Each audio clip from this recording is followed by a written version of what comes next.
नमस्कार, वाळवंट recipe series पाहत आहोत. यामध्येच आज आपण बनवणार आहोत वर्षभर टिकणारी रेशनच्या तांदूळाची पांढरी शुभ्र कुरडई.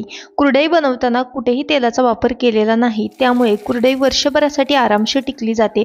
अर्थातच कुरडई तळण्यासाठी तेल लागणार आहे. कुरडई तळल्यानंतर अगदी दुप्पट तिप्पट छान अशी पांढरी शुभ्र फुलली जाते. व्हिडिओला सुरुवात करूयात. रेशनच्या तांदूळाची कुरडई बनवण्यासाठी या इथं मी रेशनचा तांदूळ घेतलेला आहे. अर्धा किलोच्या प्रमाणात हा तांदूळ मी इथं वापरत आहे. तुम्हाला जर का जास्त कुरडया बनवायच्या असतील तर हेच प्रमाण तुम्ही दुप्पट तिप्पट करू शकता. रेशनचा तांदूळ स्वच्छ नीट करून घेतलेला आहे. त्यानंतर एका मोठ्या पातेल्यामध्ये काढून घेते. त्यानंतर यामध्ये खूप सारं पाणी घालत आहे आणि अशा पद्धतीने हा तांदूळ हाताने चोळून 2 ते 3 पाण्याने स्वच्छ धुवून घेते, जेणेकरून यामध्ये काही धूळ आणि कचरा असेल तो पूर्णपणे निघतो आणि तांदूळ अगदी पांढरा शुभ्र दिसतो. तांदूळ स्वच्छ 2 ते 3 पाण्याने धुवून झाल्यानंतर यामध्ये खूप सारं पाणी घालायचं आहे आणि हा तांदूळ आपल्याला भिजत ठेवायचा आहे. तर तांदूळ आपल्याला 3 दिवसासाठी भिजत ठेवायचा आहे. भिजत ठेवत असताना दररोज आपल्याला यामधलं पाणी बदलायचं आहे. याच्यावरती झाकण ठेवते आणि तिसऱ्या दिवशी भेटूयात. या ठिकाणी मी तांदूळ पाण्यामध्ये रविवारी भिजत घातलेला होता. रविवार, सोमवार आणि मंगळवारी हा तांदूळ तुम्ही इथं बघू शकता. तिसरा दिवस चालू आहे. तर अगदी छान असा तांदूळ भिजलेला आहे. तांदूळावरती अशा प्रकारे फेस आलेला आहे. तर हा तांदूळ आपण पुन्हा एकदा 2 ते 3 पाण्याने स्वच्छ धुवून घेऊयात. तांदूळ स्वच्छ धुवून झाल्यानंतर एका मिक्सरच्या भांड्यामध्ये काढायचा आहे, थोडा थोडा करून, आणि थोडं थोडं पाणी घालत हा तांदूळ मिक्सरला छान असा बारीक वाटून घ्यायचा आहे. हे पहा, या पद्धतीने हा वाटलेला तांदूळ आपण एका पातेल्यामध्ये काढून घेऊयात. वाटून घेतलेला तांदूळ जर का जास्त बारीक झालेला नसेल तर तो तुम्ही एका सोजीच्या चाळणीने देखील गाळून घेऊ शकता. पण हा तांदूळ मी अगदी बारीकसर वाटलेला आहे, त्यामुळे इथं मी सोजीच्या चाळणीचा वापर करत नाही. तर हे मिश्रण गाळण्यासाठी तुम्ही अवश्य सोजीच्या चाळणीचा वापर करू शकता. सर्व तांदूळ वाटून झालेला आहे. आता याच्यावरती झाकण ठेवूयात आणि दुसऱ्या दिवशी भेटूयात. तिसऱ्या दिवशी तांदूळ मी पाण्यामधनं काढला, बारीक केला आणि झाकून ठेवला. आता चौथ्या दिवशी इथं बघू शकता तांदूळावरती अशा प्रकारचं पाणी आलेलं आहे. तांदूळाचं जे आपण पीठ बनवून ठेवलेलं होतं त्याच्यावरती जे पाणी आलेलं आहे ते आपल्याला अलगद असं बाजूला काढून घ्यायचं आहे. हे पहा, या पद्धतीने तांदूळाचं पीठ यायला लागलं की थांबायचं आहे आणि अशा पद्धतीने इथे बघू शकता तांदूळाचा छान असा आपल्याला पांढरा शुभ्र चीक मिळालेला आहे. या चिकापासूनच आपण मस्त अशी पांढरी शुभ्र वर्षभर टिकणारी कुरडई बनवणार आहोत. ही कुरडई बनवताना कुठेही तेलाचा वापर करणार नाही, त्यामुळे कुरडई वर्षभरासाठी अगदी आरामशीर टिकली जाते. हा चीक एकदा व्यवस्थित असा मिक्स करून घ्यायचा आहे. त्यानंतर आपल्याला हा चीक एका भांड्याने मोजून घ्यायचा आहे. चीक अशा पद्धतीने भांड्याने मोजल्याने आपल्याला चीक शिजवण्यासाठी किंवा कुरडई बनवण्यासाठी पाणी किती वापरायचं याचा अंदाज नक्कीच येतो. तर या ठिकाणी तुम्ही बघू शकता अशा प्रकारचा एक डब्बा घेतलेला आहे. अगदी थोडासा डब्बा भरण्यासाठी पीठ कमी आहे, तर एवढंच पाणी इथं आपल्याला वापरायचं आहे. जेवढा चीक भरला तेवढ्याच पाण्याचा वापर इथं आपण चीक शिजवण्यासाठी करणार आहोत. पुढच्या कृतीकडे वळूयात. गॅस ऑन करते. गॅसवरती जाड पातेलं गरम करायला ठेवत आहे. शक्यतो आपल्याला कुरडई बनवण्यासाठी जाड पातेल्याचाच वापर करायचा आहे. मोजून घेतलेलं 1 डब्बा पाणी आपण यामध्ये घालूयात. पाण्याला छान अशी खळखळीत उकळी काढून घ्यायची आहे. त्यानंतर यामध्ये आपल्याला चवीकरता मीठ घालायचं आहे. या ठिकाणी 2 चमचे इतकं मीठ मी यामध्ये घालत आहे. व्यवस्थित असं मीठ आपल्याला मिक्स करून घ्यायचं आहे. तांदूळ 3 दिवसासाठी पाण्यामध्ये भिजत ठेवल्यामुळे या इथं आपल्याला पापडखार घालण्याची अजिबात आवश्यकता नाही. त्याचबरोबर तुम्हाला या कुरडईमध्ये वेगळे कुठले फ्लेवर ॲड करायचे असतील तर ते घालू शकता. जसं की जिरे घालायचे असेल तर जिरेची पावडर बनवा आणि ती यामध्ये घाला.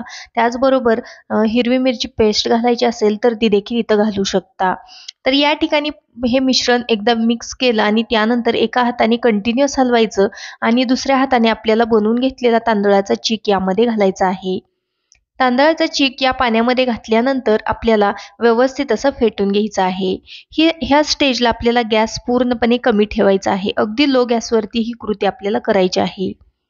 एकदा का पाण्याला उकळी आली त्यानंतर गॅस पूर्णपणे कमी करायचा आणि त्यानंतर यामध्ये आपल्याला हे पीठ ओतायचं आहे आणि अशा पद्धतीने फेटून घ्यायचं आहे.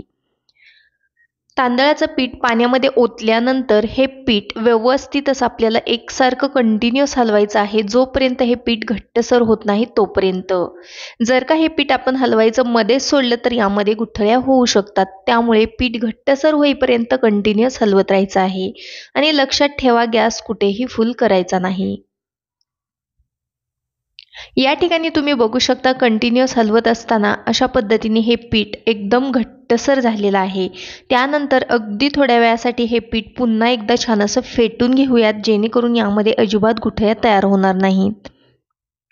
बऱ्याच जणांना गव्हाची कुरडई बनवण्यासाठी अवघड वाटते, तर अशांसाठी ही तांदळाची कुरडई उत्तम पर्याय आहे। चवीला भन्नाट लागते। 3 दिवस तांदूळ पाण्यामध्ये भिजत ठेवल्यामुळे कुरडईला चव देखील खूप छान येते। आता याच्यावरती झाकण ठेवूयात आणि 7 ते 8 मिनिटासाठी हे पीठ छान असं वाफवून घेऊयात। 7 ते 8 मिनिट झालेले आहेत। पीठ एकदा व्यवस्थित असं मिक्स करून घ्यायचं आहे, हलवून घ्यायचं आहे। अशा पद्धतीने 2 ते 3 वेळा हे पीठ आपल्याला छान असं हलवून घ्यायचं आणि पुन्हा झाकण ठेवून शिजवून घ्यायचं। जवळपास 15 ते 20 मिनिटासाठी हे पीठ आपल्याला छान असं शिजवून घ्यायचं आहे। जर का तुमचं हे पीठ कच्चं राहिलं तर तुमची कुरडई वाळल्यानंतर तुटू शकते। त्यामुळे अगदी मस्त असं हे पीठ आपल्याला शिजवून घ्यायचं आहे। पुन्हा एकदा याच्यावरती झाकण ठेवते आणि 8 ते 9 मिनिटासाठी हे पीठ शिजवून घेते। जवळपास 15 ते 20 मिनिटासाठी हे पीठ मी छान असं शिजवून घेतलेलं आहे। पुन्हा एकदा छान असं मिक्स करून घेऊयात। त्यानंतर इथं बघू शकता कुरडई घालण्यासाठी जो आपल्याला चीक लागतो तो अगदी परफेक्ट असा बनून तयार झालेला आहे। हाताला थोडंसं पाणी घ्यायचं आहे, हात ओला करायचा आहे आणि अशा पद्धतीने हातावरती पीठ घेतल्यानंतर तुम्ही बघू शकता हाताला पीठ अजिबात चिटकत नाही। पीठ देखील अगदी ट्रान्सपरंट दिसायला लागलेलं आहे, म्हणजेच कुरडई घालण्यासाठी लागणारा चीक बनून तयार झालेला आहे। इथं माझ्याकडे अशी मीडियम होलची प्लेट आहे, ती मी साच्यामध्ये घालत आहे कुरडई बनवण्यासाठी। आता यामध्ये आपण तयार केलेलं मिश्रण भरूयात। मिश्रण भरत असताना दाबून दाबून भरायचं आहे, हे पहा या पद्धतीने। आणि आपल्याला हे मिश्रण गरम आहे तोपर्यंत याच्या पटपट अशा कुरडया घालून घ्यायच्या आहेत। जर का मिश्रण थंड झालं तर याच्या कुरडया येणार नाहीत। साच्यामध्ये मी मिश्रण भरलेलं आहे, याच्यावरती झाकण ठेवते आणि कुरडया बनवण्यासाठी घेते। लक्षात ठेवा इथं माझा गॅस आणखीनही ऑन आहे। गॅस अगदी लो ठेवलेला आहे मी, कारण मिश्रण गरम राहू आणि छान शिजावं यासाठी। मिश्रण शिजलेलंच आहे तरी देखील आणखीन मिश्रण छान शिजलं जातं, त्याचबरोबर गरम राहतं आणि अशा मस्त अशा कुरडया घालता येतात। पीठ संपेपर्यंत किंवा चीक संपेपर्यंत जसा जसा चीक संपत येईल तसा मी गॅस बंद करणार आहे। तोपर्यंत मी गॅस ऑनच ठेवलेला आहे आणि गॅस अगदी लो ठेवलेला आहे। तर इथं बघू शकता मी कुरडया घालण्यासाठी घेतलेल्या आहेत। एक पॉलिथिन शीट अंथरून घेतलेलं आहे। साच्यामधलं पीठ कोमट झाल्यानंतर याच्यावरती कुरडया घालूयात। तर इथं बघू शकता पॉलिथिनला मी अजिबात तेल लावलेलं नाही आणि मस्त अशा कुरडया बनून तयार होत आहेत। कुरडईची काडी देखील अगदी मस्त येत आहे आणि पांढऱ्या शुभ्र कुरडया बनून तयार होत आहेत। याच पद्धतीने उरलेल्या सर्व कुरडया आहेत त्या मी घालून घेते। बघू शकता अगदी मस्त सगळ्या कुरडया मस्त सारख्याच येत आहेत आणि पांढऱ्या शुभ्र बनून तयार होत आहेत। इथं मी घालत आहे त्या कुरडया सर्वात शेवटीचा साचा भरलेला आहे त्या घालत आहे। तर इथं सर्व कुरडया छान अशा बनवून घेतलेल्या आहेत। त्यानंतर बघू शकता अर्धा किलो रेशनच्या तांदळामध्ये खूप साऱ्या पांढऱ्या शुभ्र कुरडया बनवून तयार होतात। आता ह्या कुरडया आपण 2 दिवस उन्हामध्ये वाळवून घेऊयात। पहिल्या दिवशी दुपारून ही कुरडया केल्यानंतर माझ्याकडे ऊन नाही, त्यामुळे मी फॅनच्या हवेला सुकवून घेत आहे। कुरडया थोड्या सुकल्यानंतर बघू शकता अलगद अशा पलटी होत आहेत, अजिबात तेलाचा वापर केलेला नाही तरी देखील। आता ह्या कुरडया दुसऱ्या दिवशी मी सकाळून उन्हामध्ये घालणार आहे। इथं बघू शकता 2 ते 3 दिवस या कुरडया मी उन्हामध्ये वाळवून घेतलेल्या आहेत। मस्त अशा पांढऱ्या शुभ्र कुरडया तयार झालेल्या आहेत। कुरडई वाळल्यानंतर अजिबात तुटलेली नाही, अगदी परफेक्ट अशी कुरडई बनवून तयार झालेली आहेत। यामधल्या काही कुरडया मी तुम्हाला तळून दाखवणार आहे, त्यासाठी मी कढईमध्ये तेल गरम करून घेतलेलं आहे। कुरडई तेलात घालता क्षणी बघू शकता मस्त दुप्पट तिप्पट अशी पांढरी शुभ्र कुरडई बनवून तयार होत आहे। ही कुरडई खाण्यासाठी चवीला भन्नाट लागते, कारण 3 दिवस तांदूळ पाण्यामध्ये भिजवून घेतलेला आहे।